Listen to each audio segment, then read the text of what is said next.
جس کام میں بھی آپ کا پیشن ہے اس کو فری میں بھی کرنے کے لیے بندہ تیار ہوتا ہے.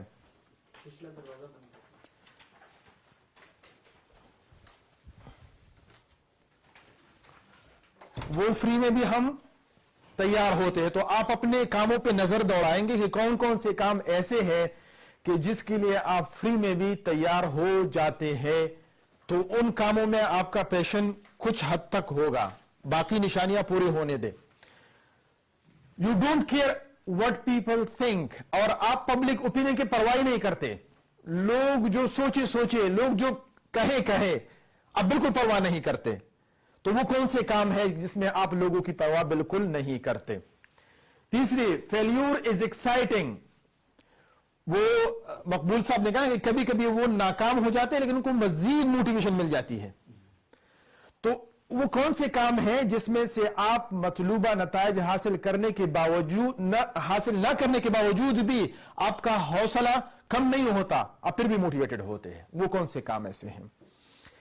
You feel inspired and enjoy the work journey from Swat to Karachi. جو میں نے آپ سے ذکر کیا تھا کہ میں سوات سے کراچی گیا تھا بائی روڈ، تو آپ انجوائے بھی ساتھ کرتے ہیں. تو وہ کون سے کام ایسے ہیں جن کو آپ کرتے ہوئے آپ کو مزہ آتا ہے؟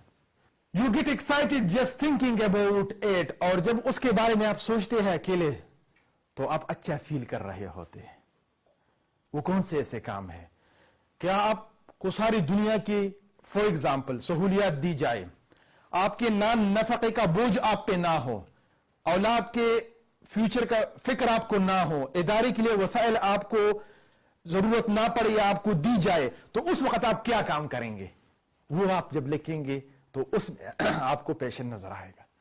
یہ کیا وجہ ہے کہ کچھ لوگ ریٹائر ہو جاتے ہیں تو کچھ کتابیں لکھنا شروع کر دیتے ہیں؟ یہ کیا وجہ ہے کہ کچھ لوگ ریٹائر ہو جاتے ہیں تو وہ رفاہی کام شروع کر دیتے ہیں؟ کیونکہ غم جاں اور غم جانا ان کو اپنے شوق کی طرف چھوڑتے ہی نہیں ہیں، وہ فارغ نہیں ہوتے. تو جب وہ سارے مسائل آپ کو مل جائے اور آپ جب سوچ رہے ہوتے ہیں اور آپ کو مزہ آتا ہے، آپ ایکسائٹڈ ہوتے ہیں، تو اس کا مطلب ہے کہ اس میں آپ کا پیشن موجود ہے. ایک نشانی یہ بھی ہے. And you love to learn about it.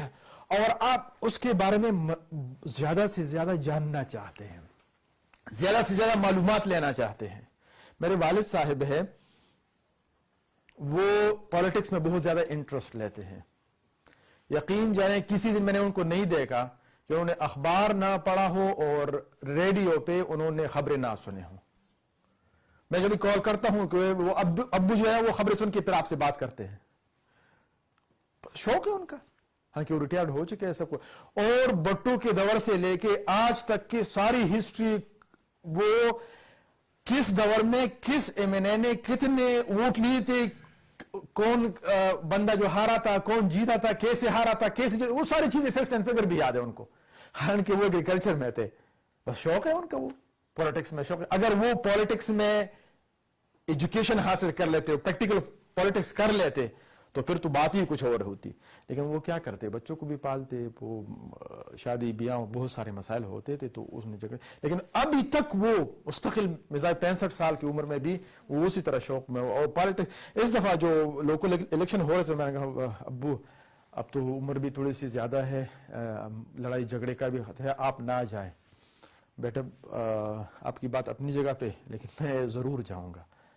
میں اس وقت بھی گیا تھا جو بڑے بڑے لوگ پستول اور بندوق لے کے بیٹھے ہوتے تھے، اس وقت بھی میں گیا ہوں. تو اب تو لوگ وہ کام بھی نہیں کرتے، تو میں ضرور جاؤں گا، آپ ناراض نہ ہو جائے. وجود بھی وہ چلے گئے، بیٹھے تھے ایجنٹی کے لیے بیٹھے تھے. کس کے لیے بیٹھے تھے میں نہیں بتانا چاہتا، لیکن وہ بیٹھے تھے.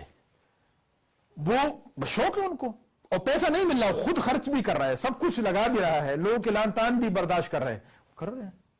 کوئی نام و نشان بھی نہیں ہے، کچھ بھی نہیں ہے، نہ اس کے وہ تنظیمی ڈھانچے میں اس کا نام بھی نہیں ہے. بس وہ کہتے ہیں میں ایک ورکر ہوں بس. جو بھی ہوتا ہے بس روشنی والا کام ہے. تو it comes easy to you. اور وہ جب کام آپ کر رہے ہوتے ہیں تو وہ کام آپ کے بائیں ہاتھ کا کھیل بن جاتا ہے. تو یہ مطلب یہ ہے کہ جو کام آپ کے بائیں ہاتھ کا کھیل ہے اور آپ کو لوگ مشکل محسوس کر رہے ہوتے ہیں. جس طرح اقبال صاحب نے کہا کہ بعض لوگ ایسے ہیں کہ وہ انتظامی امور میں بہت ایکسپرٹ ہوتے ہیں, ہم پریشان ہوتے ہیں کہ اب کیا کریں, 10 میں آ جائے کوئی مسئلہ نہیں, 20 آ جائے کوئی مسئلہ نہیں ہے, 30 آ جائے کوئی مسئلہ نہیں ہے, کل پروگرام کرنے کوئی مسئلہ نہیں ہے. ان کا یہ پیشن ہے, ان کا یہ جذبہ ہے, اور ہم پریشان ہوتے ہیں 10 دن پہلے ہم پلاننگ کر کے, پھر بھی بہت سارے خامیاں ہوتی ہے, تو وہ ان کے بائیں ہاتھ کا کھیل ہوتا ہے. تو اسی طرح جو سلیم صاحب نے کہا تھا, you lose track of time, آپ وقت کے قید و بند سے نکل جاتے ہیں. آپ کھانا بھول جاتے ہیں, وہ کھانا تو ٹھنڈا ہو گیا, میں نے کھانا نہیں کھایا یار وہ اکثر ایسے لوگوں کو بھی سوری ٹو سے دیکھا ہوا ہے کہ وہ مریض ہاسپٹل میں پڑا ہوا ہے اور ان کا انتظام کروا کے کہ مریض کا اٹینڈنٹ کوئی اور ہے, جو وہ اپنے پیشنٹ کے پیچھے گیا ہے, یار یہاں بیٹھ کے مریض کا انتظار کروں گا, اٹینڈنٹ ویسی بھی ہے, سارے سہولیات موجود ہے, تو وہاں انتظار میں کیا کروں گا. اس دوران بھی وہ پیشنٹ کو اچیو کرنے کے لیے گئے ہیں اور واپس آ کے پھر وہ انتظامات کو بھی سنبھالے ہیں. اور کچھ لوگ کے پاس مریض ہوتے ہیں, وہ ایسے ہوتے ہیں, یار پتہ نہیں کہ کیا ہوگا. اور وہ بندہ میں نے خود اپنے آنکھوں سے دیکھا ہے, وہ مریض کے لیے اٹینڈنٹ وغیرہ سب سہولیات مہیا کر کے کہ اس میں یہاں میں بیٹھ کے میں کیا کروں گا, وقت کیوں ضائع کروں, اسی دوران بھی انہوں نے اپنے پیشنٹ کا کام کیا ہے. تو وقت کے قید و بند سے آزاد, یو گیٹ لیس سلیپ, نیندیں حرام ہو جاتی ہے. جو عاشق لوگ ہوتے ہیں نا حضرت, آپ کو تو زیادہ اندازہ ہوگا, ان کو نیند نہیں آتی, لوگ سو رہے ہوتے ہیں وہ جاگ رہے ہوتے ہیں. تو نیند وہ کام جو آپ کی نیند حرام کر دے, مطلب اس میں آپ کا پیشن موجود ہے. ٹھیک ہے جی, you talk about it all the time, اور ہر وقت موضوع کوئی اور چل رہی ہوتی ہے, آپ اس کے بارے میں سوچ رہے ہو, بات کر رہے ہوتے ہیں, تو وہ آل دا ٹائم اس کام کے بارے میں وہ تذکرہ کرے گا. وہ کہتا ہے اگر کرے تو تیرا تذکرہ کرے ہر شخص, ورنہ پھر مجھ سے کوئی بات نہ کرے. تو پھر اس کی وہ کیفیت بن جاتی ہے کہ ہر وقت وہ اس کام کے بارے میں سوچتے رہتے ہیں. ٹھیک ہے, وہ بالکل فنا ہو جاتے ہیں. تو یہ وہ نشانیاں ہیں جس کام میں آپ کی یہ نشانیاں میکسیمم پائی جاتی ہے, تو یہ اس بات کی دلیل ہے کہ اس میں آپ کی قلبی میلان زیادہ ہے, تو وہ آپ کا پیشن ہو سکتا ہے. ہاں, ہم بعد میں مزید کچھ کوسچنز کر کے ایک دن لگا کے اس کو مزید ڈسکور کر سکتے ہیں, لیکن یہ اس سیشن میں صرف اتنا ہی کافی ہے. اگر آپ بھی عبداللہ عابد کے ساتھ اسی طرح کی مزید informative, useful and productive videos کے لیے یوٹیوب پر لکھیں بی پروڈکٹیو.